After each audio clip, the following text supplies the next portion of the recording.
Good evening again, boys and girls. Tonight is our third and final section of the skeletal system. We've discussed the functions of it, the structures of it, and tonight we'll discuss the skeletal joints found inside of it. So our topics tonight include ligaments, which are connective tissues found at the joints, immovable joints, and finally movable joints. Here's our chart for our notes for the joints, and we've broken up into two sections. We have a section for immovable joints, and we have a section for movable joints. Remember, skeletal joints are areas where two bones meet, such as your knee or your elbow, and many other places inside of the body. The first joints we're going to talk about are the immovable joints. There is only one type of immovable joint inside of the body, and that's called a fixed joint. Now, a fixed joint means these are joints that have little or no movement. So two examples where you would find fixed joints in your body include the skull and the pelvis. So let's go visit our good friend Steve the skeleton. He'll be more than happy to help us out with this. Now here's Steve the skeleton smiling big at you, and we're just going to examine the skull. Now as you can see in the skull of your face, where your cheekbones are, you can see cracks in them or what are called fissures in the skull. These are places where bones are meeting. So this is one example of a fixed joint in the skull. However, if you take a look at the profile, you'll see there's a plate in the front of the head that makes up the top portion of the head. You'll see there's another plate that makes up the back portion of the head that runs all the way to the temple area. And you'll see there's a smaller plate right above the ear. If we continue to rotate Steve the skeleton around, you'll see the back of the head is also made up of another plate. So there's another plate at the bottom of the skull with the two plates that we talked about before. All these joints in the skull are called fixed joints because these joints show no movement whatsoever. They're just places where bones meet, which is the definition of a joint. So that's a fixed joint.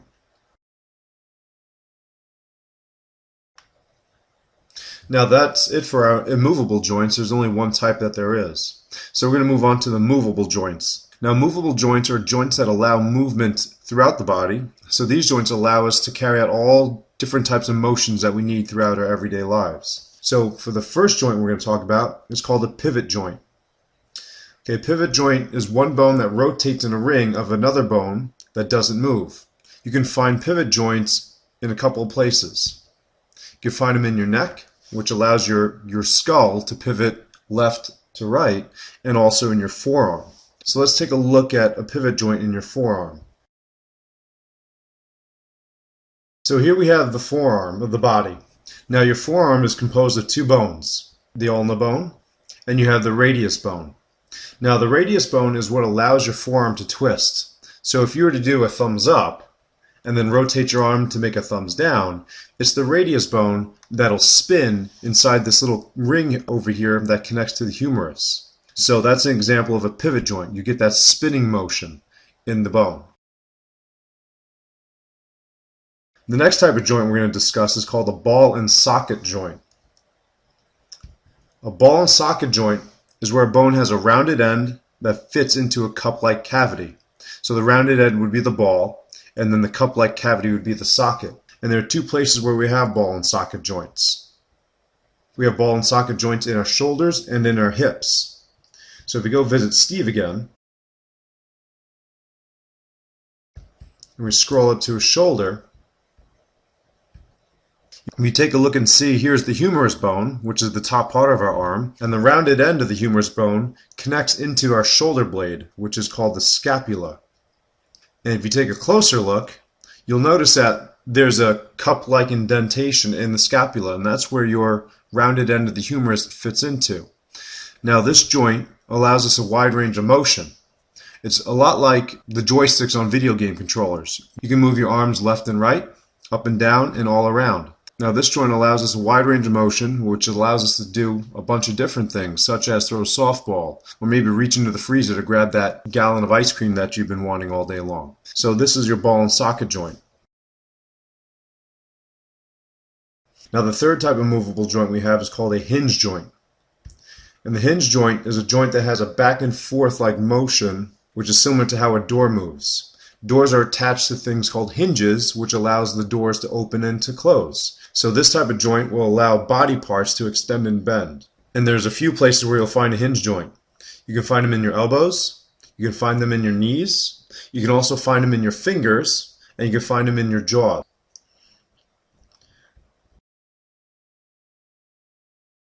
So if we scroll down a little bit on Steve here,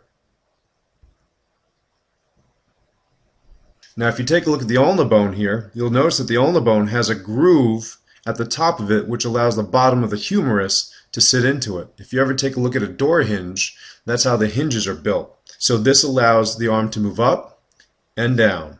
That's how your knees work, that's how your fingertips work, and that's how your jaw works as well. So that's why we're able to do things like chew food and grab things and even just walk. Our last joint that we have is called a gliding joint. A gliding joint occurs when one part of a bone slides over another part of the bone. You can find gliding joints in your spine, your ankles, and your wrist. So if we go back to Steve one last time, so here's the spine, and each bone here is called a vertebrae. And between each vertebrae, as we said in the last section we talked about, are thick, slippery tissues called cartilage. This cartilage here allows for the bones to move without irritating and grinding down on the bone below it or above it. So our spinal column has a limited movement. We can go back a little bit, we can go side to side a little bit, but mostly our spinal column allows us to bend forward and then bend back. However, your more popular or famous examples of gliding joints include the wrists. So if we take a look at the wrists here, you'll notice that the wrist is made up of multiple bones. And to get that range of motion inside of your wrist, these bones have to slide on top of one another to enable movement in the wrist area. And your ankles have this type of setup too. So let's just watch an animation to recap on the different types of joints we talked about tonight. Most of the joints in the body are movable joints. Movable joints include hinge, ball and socket, pivot, saddle, and gliding joints. An example of a hinge joint is found in the elbow. It allows you to move your forearm forward and backward like a hinged door. Saddle joints are found at the base of each thumb. They allow you to rotate your thumbs and help you grasp objects with your hand. Gliding joints allow bones to slide over one another. The joints between the small bones of your foot, which allow your foot to flex when you walk, are gliding joints. The top two vertebrae of your spine form a pivot joint. This joint allows you to turn your head from side to side, such as when shaking your head no. A ball and socket joint, such as the hip joint, enables you to move your leg up, down, forward, and backward, as well as to rotate it in a complete circle.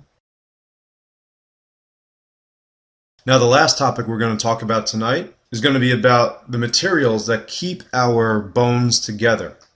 So skeletal joints are kept together by tough bands of tissue called ligaments. If you take a look at the skeleton in the bottom left corner, look at its shoulder. You'll notice that there are brown materials covering the top of the shoulder where the top of the humerus enters the scapula, or the shoulder blade. That's your ball and socket joint, remember? And because of the range of motion it has, that joint needs to be held together by several ligaments. And here they are. If you take a look at the picture to the right, we have a picture of the knee joint. So the top bone again is the femur. The bottom bone again is the tibia. The pink materials is cartilage that we talked about last night. And then that small bone in the front, the round bone, is your patella or your kneecap. Now your ligaments are the white tough bands that keep the bones together. Now if we didn't have ligaments inside of our bodies, our bones would be fairly loose and we wouldn't have very much stability. Now that concludes tonight's lesson, boys and girls. Thank you very much. Fox out!